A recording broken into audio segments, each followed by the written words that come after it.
Efectivamente, necesitamos un cambio de paradigma, definitivamente, es la única manera.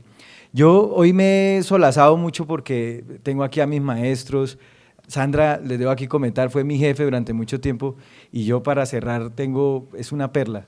Germán es un amigo de infancia mío, es una persona a quien estimo muchísimo. Y cuando lo escucho hablar de él, que es un orgullo para nosotros en Colombia tenerlo a él, porque es una persona que le da tanto valor agregado a lo que hacemos los infectólogos, y nos enteramos de tantas cosas de mano de un experto como Germán, pues uno no deja de sentir muchísima gratitud con Dios y con la vida de conocerlo, Germán, y de cada vez escucharlo y aprender tantísimo, porque es un privilegio. Siempre, siempre nos sorprendes con tus conferencias, Germán. Muchas gracias por aceptar esta invitación. Muchas gracias. No.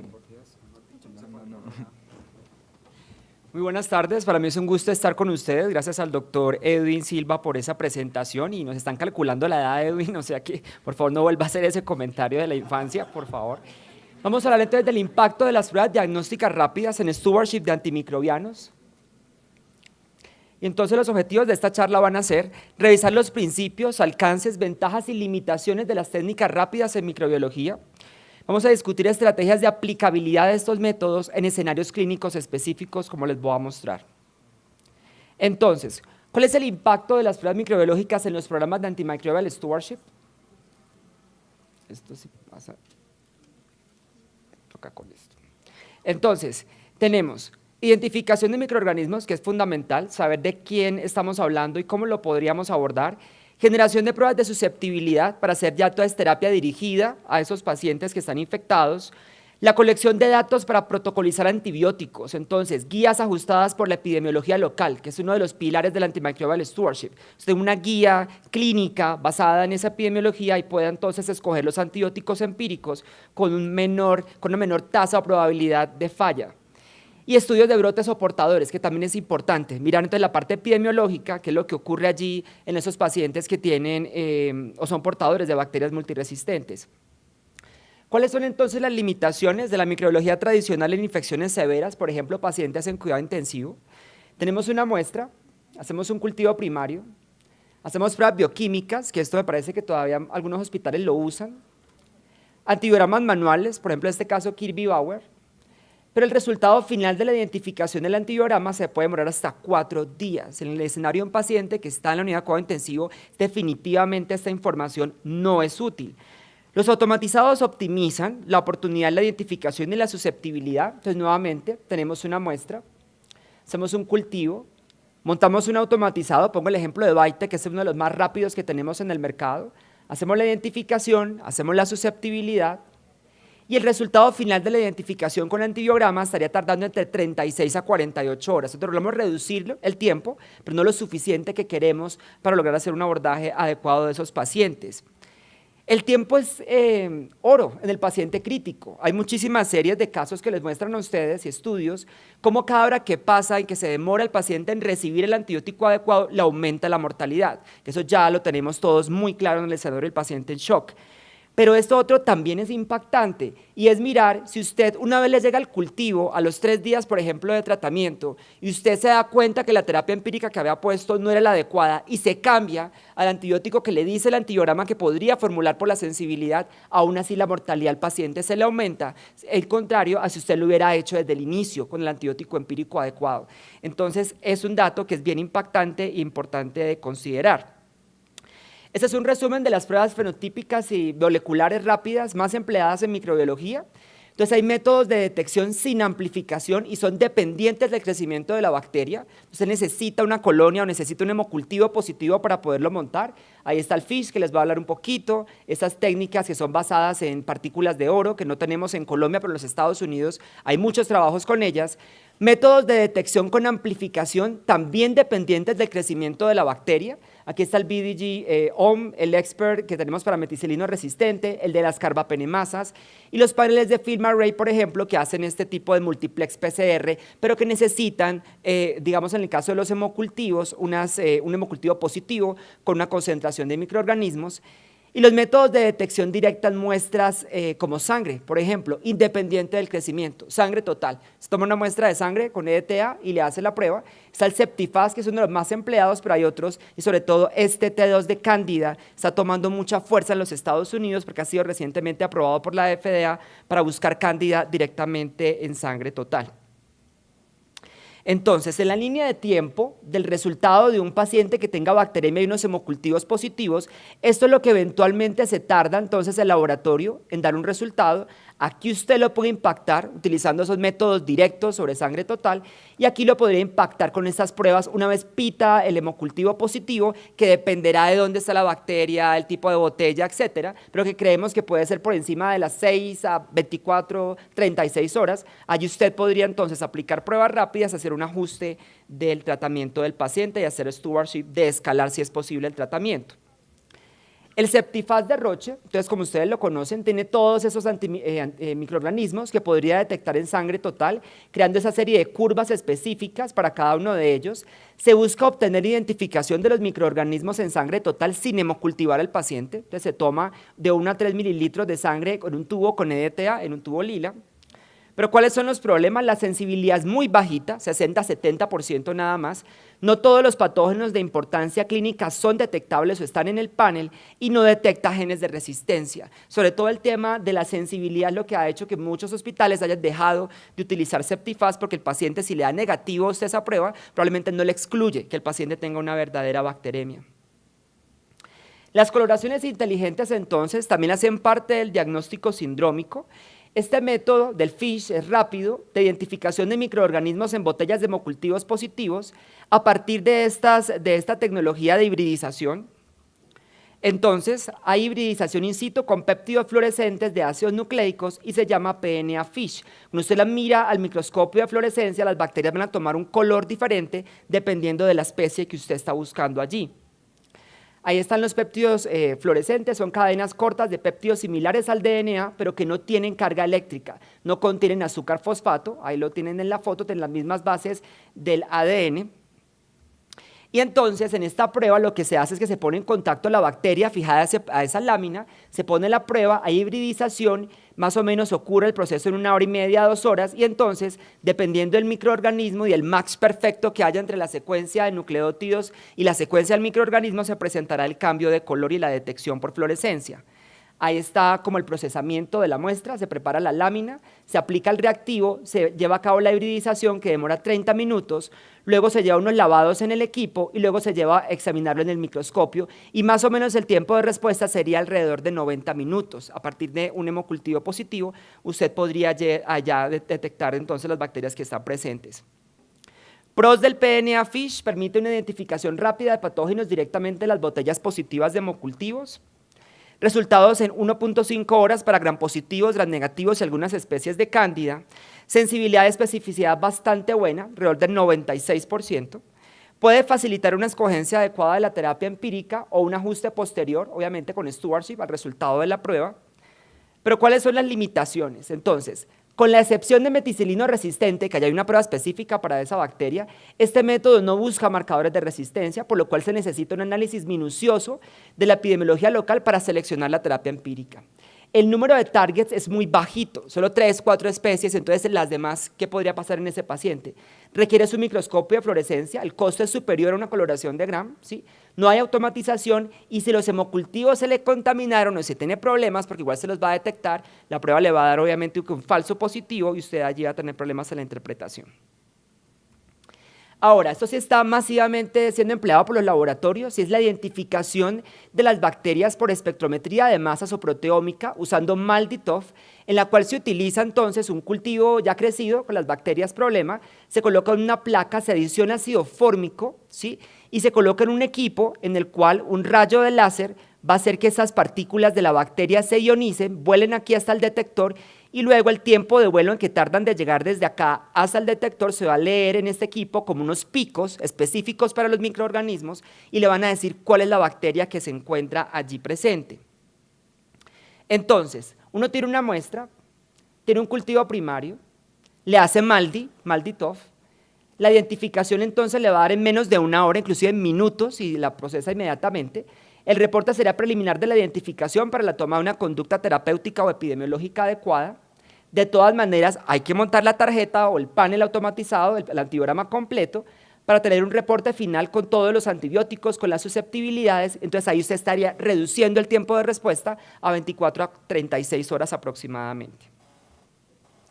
Pros del Malditoff: la identificación es rápida, 3 minutos más o menos por prueba. Costo-efectividad, la verdad es que es bastante barato. Mayor precisión para determinar especies y subespecies. Mejor desempeño para identificar entonces bacterias de difícil identificación como anaerobios, micobacterias, levaduras y aún hongos filamentosos, donde hay problemas. Aparición de nuevos taxones, aparición de, digamos, actualización rápida de nomenclatura de nuevas bacterias, que es lo que estamos viendo. Pero ¿cuáles son los problemas de MALDI? Debe hacerse a partir de colonias en medio sólido. Sé que hay aplicaciones, ustedes lo han leído, a partir de botella de hemocultivo directa con un pretratamiento, porque las resinas y otros componentes de la botella pueden alterar la prueba, pero el tema es que no está muy bien estandarizado y no está aprobado todavía por la FDA por ese problema de estandarización. Entonces, hasta el momento sería solamente a partir de colonias. Problemas son cultivos contaminados, ahí hay dificultades y no detecta resistencia. Les voy a mostrar ahorita algunas fotos de lo que se está haciendo en resistencia con MALDI. Entonces, una de las grandes críticas a MALDI es: ¿yo qué hago solo con la identificación? ¿Qué es lo que te dicen los médicos? ¿Y el antibiograma para cuándo? ¿Cuánto se demora? Porque si me dice que es E. coli, ¿yo qué hago con eso? Entonces, bueno, usted tiene que ajustarlo por la epidemiología local, pero si usted le dan las claves de ciertos grupos de bacterias, usted puede tomar decisiones de stewardship de forma temprana.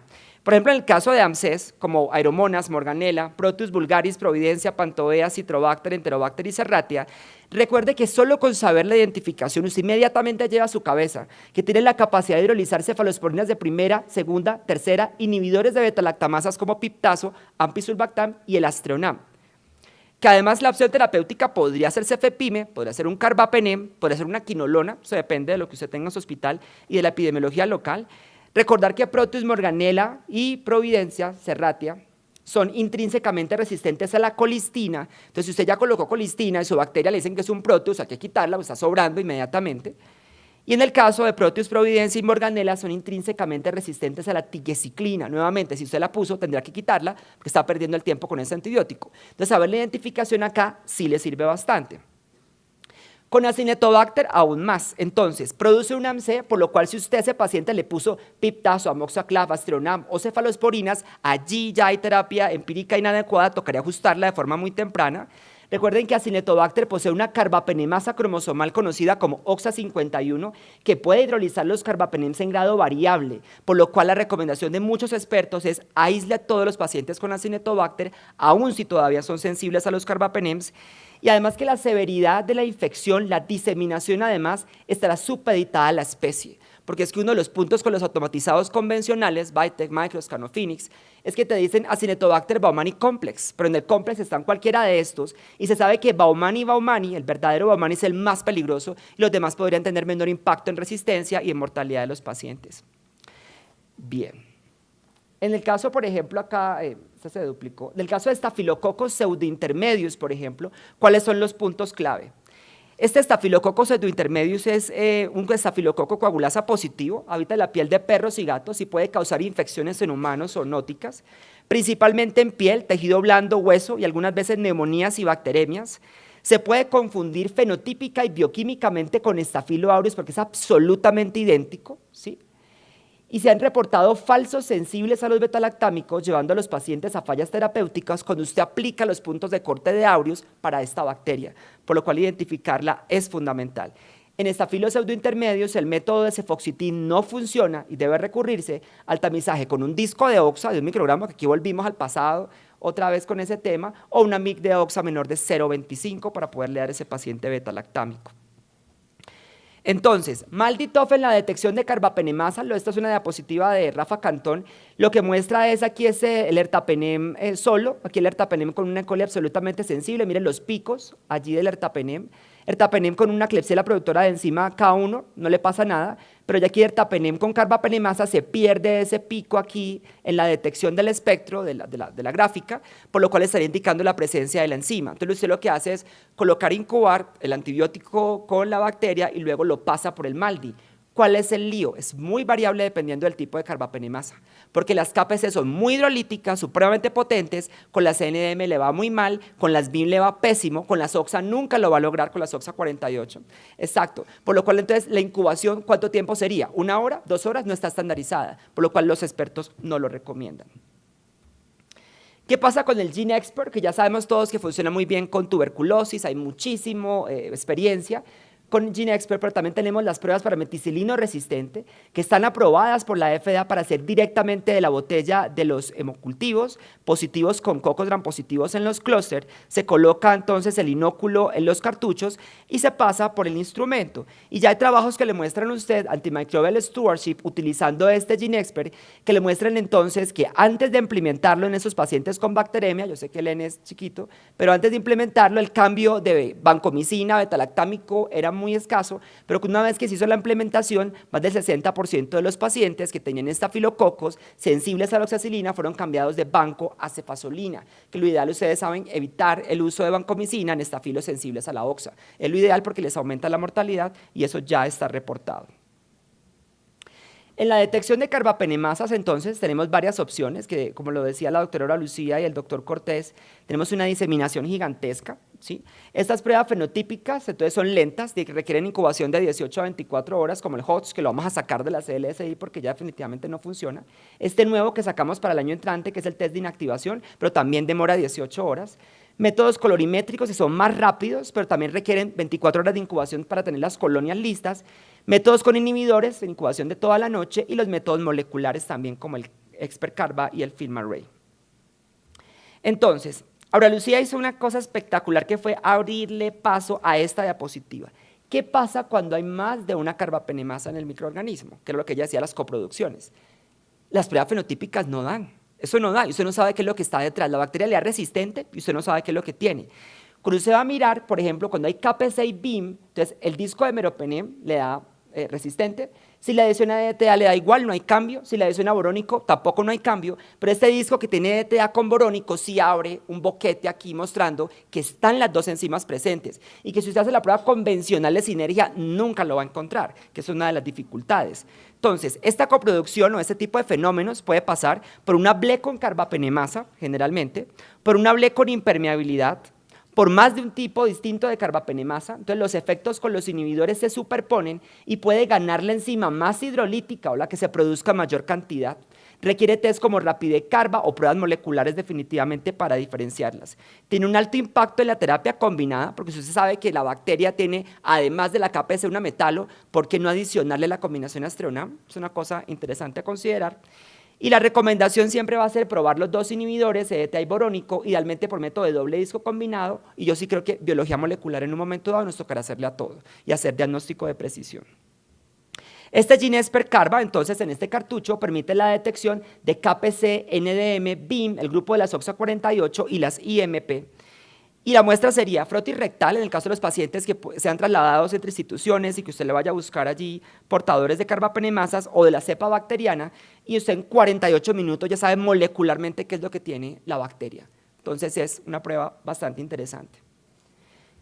La última frontera diagnóstica podría ser también FilmArray. Entonces son paneles que hacen un diagnóstico sindrómico por multiplex PCR y que de botellas de hemocultivos positivos, para evitar ese problema que les contaba yo de la baja cantidad de DNA en sangre total, usted podría detectar estafilococos, estreptococos, enterobacteriáceas, no fermentadores, 5 especies de cándida y 3 genes de resistencia, MECA para estafilo, KPC para los gram negativos y el VAN-A y VAN-B para enterococo. Entonces, en ese cartucho de ese panel se empiezan a producir todas las reacciones, viene todo incorporado, los reactivos, para que se haga la lisis de la bacteria, la extracción celular, y al final, ahí lo que ven en este panal como de abejas, es entonces el microarray, donde cada uno de esos pocitos significa un microorganismo distinto, y eso más o menos demora 1 hora. Entonces, ¿cómo hacemos stewardship o ajuste con los resultados del FilmArray? Eso es un ejemplo, cada quien lo ajusta. Entonces, Staphylococcus aureus en bacteremia que tenga una positividad para el gen MECA, que eso le da a usted en 1 hora, si es bacteremia, OXA, opcionalmente ampicsulbactam, cefazolina, lo que usted trabaje y quede convencido, porque eso depende de la escuela de infectología. MECA positivo, entonces en bacteremia, vancomicina o daptomicina, ¿sí? Opcionalmente ceftarolina, pero hay que realizar el antibiograma completo con el automatizado y determinar la MIC para la banco y la adapto, idealmente por ITES. Entonces usted ya sabe y puede ir prescribiendo antibióticos de manera mucho más rápida y dirigida. En el caso de KPC, será supeditado a la epidemiología local y a la MIC de meropenem o de Dori, pero en meropenem hay más estudios, y depende mucho de la estabilidad hemodinámica del paciente. Entonces, paciente con estabilidad hemodinámica, ya están las opciones, no las nombro porque esta charla no es terapéutica, solo es un ejemplo, y el paciente inestable, entonces vienen más combinaciones, dosis altas, y siempre mirar la MIC al final, cuando usted ya tenga el antibiograma completo, pero si ya sabe que la bacteria que está causándole bacteremia a ese paciente, valga la redundancia, es productora de KPC, eso ya puede hacer entonces la estrategia de combinación de forma rápida. Prácticamente el resultado se lo saca en 1 hora. ¿Cuál es el lío? Que no sea KPC, que sea una NDM o una BIM. Tocaría mirar en su hospital qué es lo que está circulando, qué tanta metalo tiene, porque entonces habría que adicionarle desde el inicio algo que lo pueda cubrir. Bueno, entonces, estudios randomizados, controlados, bien hechos para poder comparar estas técnicas, probablemente ese sea el único del grupo de Clínica Mayo, de Robin Patel, donde tenían pacientes bacteremias con control, donde eran hemocultivos normales con identificación convencional. El multiplex PCR con el FilmArray, pero simplemente mandaban los resultados de forma rutinaria, no le hacían nada. Y luego el panel de FilmArray más una visita del equipo de Antimicrobial Stewardship, donde estaba el infectólogo, el microbiólogo, el epidemiólogo, etcétera. Y miren lo que encontraron que fue bien interesante. El grupo control, obviamente, siempre se hacía escalación y la identificación del microorganismo llegaba más o menos a las 24 horas y luego si de pronto se escalaban era a las 36. Si usted hacía el panel de FilmArray, miren que aquí puede hacer escalonamiento más rápido, pero igual el descalonamiento se demoraba mucho. Pero si usted hace multiplex PCR más visita del antimicrobial stewardship del equipo o del infectólogo, obviamente la descalación o el descalonamiento sería mucho más rápido y entonces impacta que usted no solamente tenga la prueba, sino que además tome acciones y tenga un equipo que vaya a mirar el paciente y rápidamente tome decisiones sobre ese antibiótico. Pero les traigo la perla y es que el estudio falló en encontrar que solo con el uso de multiplex PCR se disminuía la mortalidad o los tiempos de estancia. Miren la P. Entonces, bueno, tenerlo ayuda, pero hay que meterle antimicrobial stewardship a esos pacientes para que tenga algún impacto. Ese es el panel de FilmArray de infección gastrointestinal. La muestra sería suspensión de materia fecal en Cary Blair y directamente de la materia fecal en ese medio de transporte en 1 hora le estaría detectando Aeromonas, Campylobacter, Clostridium difficile, Plesiomonas, Salmonella, Vibrio, Yersinia, todas las colis enteropatógenas, 4 especies de parásitos y 5 especies de virus en 1 hora. Entonces, si usted inició antibiótico y era un virus, pues quítelo. Y así usted va probablemente haciendo mejor uso de los antimicrobianos. Detecta bacterias de difícil cultivo como Campylobacter. Y si ustedes alguna vez creyeron que el ojo era perfecto en identificar histolítica o Giardia, les cuento que en nuestros clientes de prueba secal, más de 150 laboratorios, la tasa de detección al microscopio de entamoeba histolítica es del 52%, porque la microscopía es bastante floja, entonces tener biología molecular ayuda muchísimo. Este es el panel de meningitis y meningoencefalitis, directamente del líquido cefalorraquídeo, 200 microlitros nada más. Ahí usted puede detectar E. coli, Haemophilus influenza, Listeria monocytogenes, meningococo, Streptogalactia, neumococo, todas estas especies de virus que causan encefalitis y hongos como Cryptococcus neoformans. Entonces, nuevamente, darle ceftriaxona valdrá la pena. Si le adicioné la ceftriaxona, podríamos quitársela. Valdrá la pena adicionar a ciclovir a ese manejo de ese paciente. Combinaciones, ahí ustedes ven lo que impacta. Y este es el panel respiratorio, que en este momento es solo respiratorio alto, sería despidado nasofaríngeo, y detecta todos estos virus, muchos más que los que tienen ustedes en los paneles convencionales, metaneumovirus, que se ha vuelto increíble, digamos, las infecciones que está causando, y cómo utilizando esas nuevas técnicas se ha empezado a ver un protagonismo de este virus, y bordetela, clamidofila pneumoniae y los atípicos. Nosotros, ustedes saben, los que están aquí del laboratorio, cómo es de difícil encontrar, cultivar bordetela, sobre todo podría exponer a los pacientes a brotes institucionales. ¿Qué le faltan a estas pruebas? Este detallito, la MCR1 o el gen MCR1. Recuerden entonces que este gen MCR1 codifica una fosfetanolamina transferasa que modifica el lípido A, llevando a las bacterias a resistencia a las polimixinas, polimixina B y colistina, con mix por encima ya de 4 microgramos. Que si su paciente no tiene una ligera falla renal, o sea, si su paciente tiene una depuración de creatinina por encima de 80, olvídelo, que usted lo va a lograr cuando la mix de colistina sea de 4. La importancia de detectarlo en estas bacterias, principalmente en Klebsiella o Enterobacter, es que son fácilmente generadoras de brotes y clones clones de amplia diseminación a nivel hospitalario. Se ha detectado principalmente en E. coli, es verdad, pero E. coli tiende a generar menos brotes, ustedes lo saben, que Klebsiella u otras especies. Adicionalmente, el gen puede viajar en plásmidos que además transportan carbapenemasas y enzimas modificadoras de los aminoglicósidos como las 16-RMTasas que modifican todos los aminoglicósidos, entonces causan resistencia a panaminoglicósido, que es lo que dicen los gringos, inclusive plazomicina, el único aminoglicósido que se salva es apramicina, pero eso es veterinario, tocará, yo no sé, ponerlo algún día en los humanos, y de fosfomicina, que ya también hay resistencia plasmídica a través de ese gen FOSA. Entonces miren lo que puede generar. Klebsiella panresistente, que es lo que ya estamos viendo. Y ahí escoja qué va a hacer. Ahí tiene problemas, ¿no? Y entonces, para terminar, secuenciación del genoma completo, que también ahora Lucía lo mencionó en un momento, ¿sí? Para hacer identificación rápida, detección del patógeno, genotipificación, mirarle la virulencia, tipificarlo, por ejemplo, clones, brotes internacionales o locales, mirar mecanismos de resistencia nuevos que no hayan aparecido, como ese MCR1 que se detectó así en estas bacterias. Y ese es el ejemplo clásico de estafilo. Con los grampositivos es chévere porque digamos que es más fácil de predecir el fenotipo con el genotipo.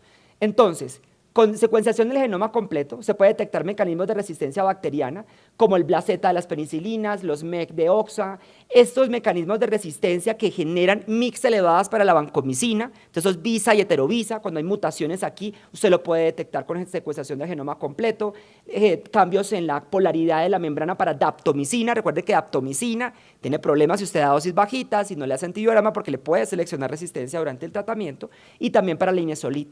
Usted puede mirar también factores de virulencia y mecanismos de patogenicidad como estos, proteínas fijadoras de fibronectina, la famosa PBL, que Aura Lucía tanto lo mencionaba, recuerdo Aura Lucía en el pasado, las modulinas fenol solubles, los genes regulatorios como AGR, y también puede saber de dónde viene y cuál es el complejo clonal de ese estafilococo y para qué le sirve. Para predecir si la infección de ese paciente va a ser invasora, si va a ser el paciente endocarditis o tiene un alto chance de esa bacteremia volverse una infección endovascular. Entonces tiene que correrle a ese paciente, o si definitivamente no, el paciente, digamos, tiene un más amplio margen de manejo. Predecir el desenlace con un determinado antibiótico. Si usted le puso banco a ese paciente y además se encuentra que tiene estos detallitos mutantes, entonces usted tiene que mirar porque probablemente el tratamiento con banco le vaya a fallar. Tendrá que dar una dosis más elevada, hacer niveles, bueno, 1000 cosas que hay que hacer con eso. Y determinar la probabilidad de diseminación. ¿Qué tan probable es que ese estafilo se me quede en mi hospital e infecte a otros pacientes? Usted lo va a saber secuenciando el genoma completo. Desafortunadamente, eso todavía no está listo. Hay algunas pruebas, pero no está muy estandarizado. Todavía se demora más de 18 a 24 horas y el costo, si bien ha bajado, todavía sigue siendo alto. En resumen, la microbiología tradicional puede ofrecer resultados de confiabilidad variable, pero de marcada inoportunidad en pacientes con infecciones severas. Lo más importante cuando usted vaya a adquirir una de estas tecnologías es que sea clínicamente relevante para el tipo de paciente que usted atiende, que sea costo efectiva, porque hay que mirar también el costo, eso hay que decirlo, lo que estaba mencionando el doctor Edwin, fácil montaje, que no se va a hacer muy engorroso.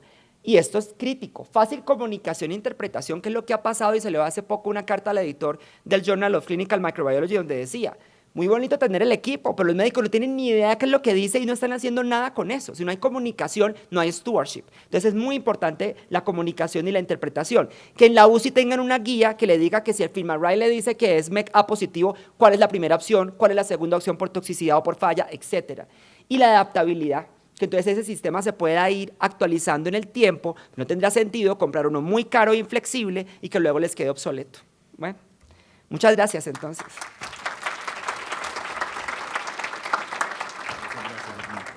Germán, muchas gracias. No sé si ya tienen alguna pregunta preparada para nuestros expositores, profe. Aura Lucía, muchas gracias. Germán, muchas gracias. No sé si hay alguna pregunta para que pasemos este micrófono mientras tanto. Yo sí quisiera, Germán, test de Hosh, por favor. Pero es una buena pregunta, señor. Pues la pregunta es test de Hosh, ¿qué? ¿Por qué muere el test de Hosh? ¿Por qué el CLSI lo elimina? Sí, lo vamos a eliminar simplemente el Hosh porque la sensibilidad de especificidad supremamente bajita para la mayoría de carbapenemasas. Con la que mejor le va es con la KPC y con Klebsiella, pero cuando la KPC está en Enterobacter o está en otras especies productoras de AMC, hay falsos positivos y negativos. Lo otro es, con las metalo le va pésimo, la tasa de sensibilidad apenas del 30%, 50%, de las pierde todas. Con la carbapenemasa que también le va bien es la OXA48, pero nosotros ya tenemos un test nuevo que sale en la publicación de enero del 2017, que se llama el test de inactivación del carbapenem. Ya tenemos eso estandarizado y es 10 veces más sensible y específico, y además es fácil de montar por el laboratorio. El problema es que no va a ser tan rápido, es la misma incubación en la noche, pero digamos que va a servir. Pero ganamos 24 horas entre el test de inactivación y el test de host. No ganamos 24 horas, pero ganamos especificidad y sensibilidad. Listo. No, nunca Sí, ha el sido test bueno, de era Hosh. lo mejor que teníamos, pero... Y Biomerie, por ejemplo, tú que conoces de cerca, ¿algo nuevo en el film array en términos de carbapenemasas o todavía estamos ahí frenados en KPC? Viene algo nuevo y es en el panel respiratorio bajo. El panel respiratorio bajo está en estudio, en ensayos. Es bien interesante porque ya le metieron más genes de resistencia, más beta-lactamasa, no solamente carba, sino CTXM, porque hay que saber el riesgo de BLES.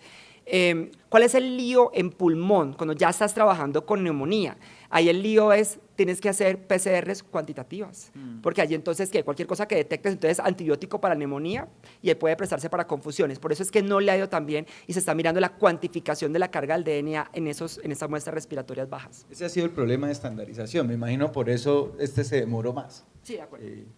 Pero ¿existe perspectiva de que el panel film array mejore eso? Claro, mejore por ejemplo la detección de otras carbapenemasas, claramente. Sí, claro. Sí, eso va a ocurrir, yo creo que en el tiempo va a ocurrir que se incluyan más carbapenemasas.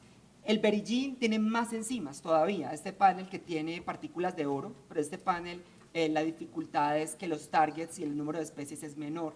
Yo quiero decir una cosa y es que a pesar de las nuevas tecnologías, todavía no reemplazan el cultivo convencional ni las pruebas de susceptibilidad, porque la MIC sigue siendo el driver perfecto del tratamiento y del stewardship de los pacientes, cuando usted ajusta. Miren una cosa interesante, yo les mostré el caso de secuenciación del genoma completo para estafilo, y les dije, si el gen MEC A está allí, usted no le puede dar OXA, eso es clarísimo. ¿Qué pasa, Edwin Silva, ahora Lucía, si usted llega a tener una Klebsiella sensible a todo que le da KPC positivo? Pero es absolutamente sensible. ¿Usted qué hace? ¿Combinación? ¿Monoterapia? Si es orina, bueno, depende del inóculo, eso te iba a decir, depende del inóculo, depende del sitio anatómico. Pero mira, ya se sabe que si la carbapenemasa es Klebsiella, el poder hidrolítico es bastante alto, así la mixia bajita por el inóculo, eso es lo que estaban mencionando. Y el otro punto es que los carbapenem, si lo ponen en monoterapia, en el caso de las KPC, matan a la KPC si la MIC es bajita, luego recrece en el tiempo después de 48 horas. Sí. Entonces, si usted ya sabe que tiene una KPC, tiene que pensarlo bien porque pueden haber problemas. Entonces, ahí viene la dificultad. Por eso es que a la secuenciación de genoma completo con los gram negativos no le ha ido bien en los Estados Unidos. No, y el stewardship claramente implica el enlace, es decir, lo señaladas de manera perfecta. No existe stewardship si no rompemos el problema de comunicación y si no hay un clínico de enlace, bien sea un microbiólogo clínico, bien sea un infectólogo que esté haciendo el stewardship, porque es que evidentemente traducirle este lenguaje que puede ser perfectamente en mandarín al médico que de pronto sea neófito en el tema de resistencia, claramente le va a generar una impronta muy, muy difícil de vencer. Eso es lo que pasa, porque es que si usted compra el equipo que le vale un dineral, que cada panel le vale 400.000 pesos por paciente, para un solo hemocultivo, un solo set de botellas, le da positivo, llega el resultado de la unidad de cuidado intensivo y no es que esperemos a que venga el infectólogo en 2 días o a la semana o llamémoslo, pero toca por la mañana porque en la noche no recibe llamadas o teleinfectología por WhatsApp, como hacen algunos. No, nos tiene loco esa cosa. Exacto, sí, la foto del antibiograma, la foto del paciente en la cama y prescribo. Entonces, este es el tipo de cosas que pasan. Entonces, si no hay comunicación, estamos perdiendo el tiempo, la plata y el outcome del paciente. Nos va a tocar meter en los contratos el tema de WhatsApp porque eso no dimensionábamos el volumen de horas extras de trabajo en stewardship a través de las redes sociales. Claro, evidentemente la web nos está generando unas oportunidades, pero también unas exigencias para, digamos, para el coaching personal de ser infectólogo, ser microbiólogo clínico en esta época no es nada fácil. Profe. Bien explicó Germán y digamos yo he tenido experiencia con todos, casi con la mayoría de todos estos métodos y la conclusión que uno llega es que si uno no está preparado para eso no funciona y el laboratorio tiene que cambiar su disco duro. Los laboratorios que trabajan por baches, que trabajan, o sea, eso no puede ser así porque es perdido. Un laboratorio invierte en una técnica de biología molecular y la hace la bacterióloga de 8 a 4 porque no tenga biología molecular, está perdiendo la oportunidad que es tiempo. Entonces, si nosotros no articulamos esto, digamos, los laboratorios tienen unos flujos de trabajo muy específicos que tradicionalmente se han manejado así, con altísimas calidades, pero el implementar, esa es la experiencia que yo vi de lo que estábamos haciendo. Eso hay que cambiar el disco duro desde el laboratorio hasta la cama del paciente, o si no van a perder lo más, y defiendan ustedes que les implementen una técnica que sube los costos de esa manera y no le glosen las cuentas, eso es la locura. Entonces, digamos que eso es ya como que una política, una cosa que, porque si no se mete ahí como por el ladito, o la biología molecular en la clínica es una cosa muy diferente a la biología molecular para referencia, eso es otro mundo. Entonces, si uno no entiende eso, digamos, lo que yo noto es todavía eso, esto hace como una cosa como tan guau, hacer biología molecular en un hospital y la novedad, y entonces la hacen ciertas personas y después cierran la puerta y se van a las 4 y nadie puede tocar el equipo, eso no sirve. O no puedes tú trabajar y poner las cajas, la primera, la última, que puede ir la sangre de la unidad de cuidado intensivo en el número 20 y la cistitis de la señora en el número 1, porque eso hay que cambiar el paradigma realmente. Completamente. Pero son muy buenos, son excelentes, vienen otros, ya hay en el país otros además del FIMARREI, traen mecanismos y ya entonces, pero como bien dices tú, lo básico se lo tenemos que seguir haciendo, del antibiograma bien hecho, hay que seguir haciéndolo, hagamos, tampoco uno tiene que tener cuidado, que a veces la gente cree que con tener una técnica molecular la vida se soluciona, y hay que trabajar y hay que entender y hay que hablarse el mismo idioma. Así es. Yo quisiera, voy a decir una blasfemia, profe Germán. El doctor John Quinn, a quien tanto extrañamos, un día rompió mi inocencia, mi triste inocencia de infectoblasto cuando era muy pequeño. Me dijo en una conferencia del doctor John Quinn, dice, las MIC, el paradigma de las MIC se ha derrumbado. Esto ya tiene que dar paso a otro paradigma de conocimiento. Y eso lo dijo hace ya 10 años, y cuando lo dijo, claro, no hay nada más difícil que, es decir, lo que ustedes hacen en CLSI es tremendamente loable. O sea, qué trabajo monumental interpretar los eones de información que salen y con una prueba tan barata, tan económica, con tanto impacto mundial, decir, venga, nos basamos todavía en esto y seguir dando la lucha de las MIC. Pero me pregunto, si es así, esas palabras de John Quinn son ciertas, y en qué momento van a sucumbir al peso de la historia. Yo creo que no van a sucumbir. Es que el problema aquí es, y queriendo mucho al doctor Quinn, que fue nuestro profe, era una persona maravillosa, aquí el punto con eso, doctor Edwin, es que tiene que haber una integración y una articulación de todo. La MIC no puede ir sola, no puede ir sin una buena interpretación. Idealmente habrá que hacer biología molecular, porque hay que mirar el match entre la MIC y el gen que está presente, es importante. Pero, por ejemplo, hay pruebas, en el caso de estafilococo. No va a desaparecer, va a integrarse en un nuevo paradigma. Mira una cosa, usted puede tener, por ejemplo, una PCR para el gen MEC-A o MEC-C que le dice negativo. Cuando usted monta el panel, le da una MIC de oxa de 2 y el equipo le dice resistente. Y usted hay que mirar, puede ser un Borsa, eso ya se ha mirado, que sean mecanismos de heteroresistencia o de modificación de otras PBPs que la PCR convencional no le detecta. Sí, eso lo miran las MIC. Lo que pasa con Banco es clarísimo, el problema es la variabilidad, yo entiendo en microdilución en caldo, pero con ITES que es un poco más plano y más reproducible, es más fácil de ver, y allí también puedes que no detectes el gen BAN-A o BAN-B o todos estos reguladores, pero la MIC te está mostrando algo. Y le está dando una información que clínicamente es más relevante en ese momento incluso que el mismo genotipo, sí, sin que el genotipo no me vaya a dar un aporte, pero claramente es muy difícil. No, si yo casi me pongo a llorar ese día, además era el profe. Yo pensaría al revés, lo que hay es que buscar tener verdaderos mix. Lo que de pronto no le sirve a uno en muchos casos es tener, lo que sí ya pasó a la historia, como le digo a mis estudiantes, es buscar las heces, eso sí ya pasó a la historia. Porque uno muchas veces mira hasta la MIC y todas dicen mayor de 2 igual a R, mayor de 2 igual a R, mayor de 2 igual a R. Ahí es donde al contrario, si queremos acercarnos en ciertos casos, probablemente, estoy hablando de los carbapenémicos, ojalá tuviéramos mix, porque muchos de nuestros métodos lo que tienen son unos puntos de corte y todo te dice mayor de 2, pero es que mayor de 2 pueden ser 4, 8, 16 o 256. Entonces, no para todo. Lo que sí es claro es que el paradigma que hay que romper es que todo se podía ver igual, ¿sí me entiendes? Todo igual, no, ya cada Hay que refinar la caso microbiología hay básica. que refinar. Y tiene que ser muy dinámica, de pronto no Mucha para investigación.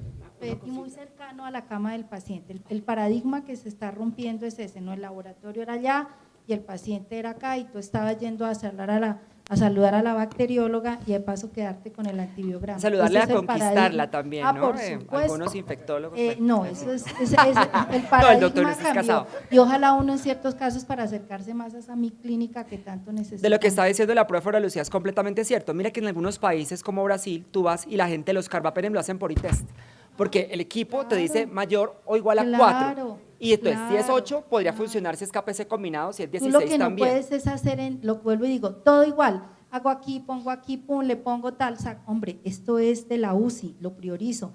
Oiga, esto puede ser yo sé que aquí tengo 20 porque a este le gasto yo un ITES, a este paciente que tiene una bacteremia, le gasto un ITES ya. Sí, claro, obviamente si hay un stewardship que ayuda a que nos compren un ITES porque una tira de ITES vale solo a la tirita 10.000 pesos, pero no a todos, o sea, hay que individualizar pensando en el paciente y priorizando. Y hay muchas cositas como tú dices, si tengo biología molecular, claro, pero pensar que la vamos a hacer firmar rey a todo el mundo, pues no, pero no hay plata, no hay recursos, pero si lo sabemos usar, habremos ganado mucho. Sí, hay que Pero integrar. Es la integración. Es integrar todo el Si no, conocimiento. nada, el maldito es una maravilla, pero lo mismo, si no lo están usando en el momento que sale, la bacterióloga debe hacer esto, voltear aquí, pasar al maldito, esa es la verdadera microbiología. Porque si no, esos minutos que se ponen en los flujos de trabajo, que son maravillas, no son reales. Eso es si la bacterióloga cogiera cada cepa y la siguiera, pero ella también tiene una serie de flujos de trabajo. Entonces es la integración y mirar individual. Yo solo tengo un temor y es que quizá la gente se haya asustado porque las sillas rojas allí vacías y mi gran temor realmente, profe Germán, es… cada día, y no sé si con esto podemos cerrar y por supuesto escucho sus comentarios de cierre, uno ve al clínico más angustiado. Digo, ya a uno le sorprende un poco la pérdida de autonomía en las decisiones antimicrobianas y además esto es paradójico porque si algo necesitamos es gestión, es decir, autogestión en el stewardship, porque evidentemente nosotros no podemos estar en todas y en todas las prescripciones de antimicrobianos, pues es absurdo. Y en cambio, esta avalancha de saberes y conocimientos, siente uno que está abrumando al clínico, que lo está volviendo más dependiente y que cada vez le sorprenden a uno más las interconsultas aparentemente simplistas, es decir, sí, y lo que uno percibe de fondo es realmente un gran respeto, un gran temor del clínico por todo este tema que cada vez, digamos, le afronta, le abruma. ¿Qué podemos hacer para propender? Digamos, este espacio rompe, obviamente, genera educación, queremos enseñarle a la gente. ¿Qué más se puede hacer para que el clínico pierda ese miedo? Yo creo que hay que volver a lo básico y mejorar el entrenamiento. Definitivamente creo que hay que enseñarle a los clínicos también la biología molecular, la interpretación que eso tiene, pero también desde su formación del uso adecuado de antibióticos, de qué significa tener un gen allí presente, de qué significa una concentración mínima inhibitoria. Yo estoy cansado de que me manden WhatsApp con fotos de la MIC y que entonces el urólogo manda a preguntar que qué hace con esto. Entonces, se supone que eso ya debería ser tarea, digamos, lista de los infectólogos, de los urólogos, de los especialistas de varios tipos. Una cuña, nosotros, pero perdón que te interrumpa, estamos con los urólogos montando un espacio, imagínate, nosotros tenemos una reunión académica semanal con los intensivistas y la infección de vías urinarias, o sea, digamos, el tema más anodino que puede haber en infectología, ¿no?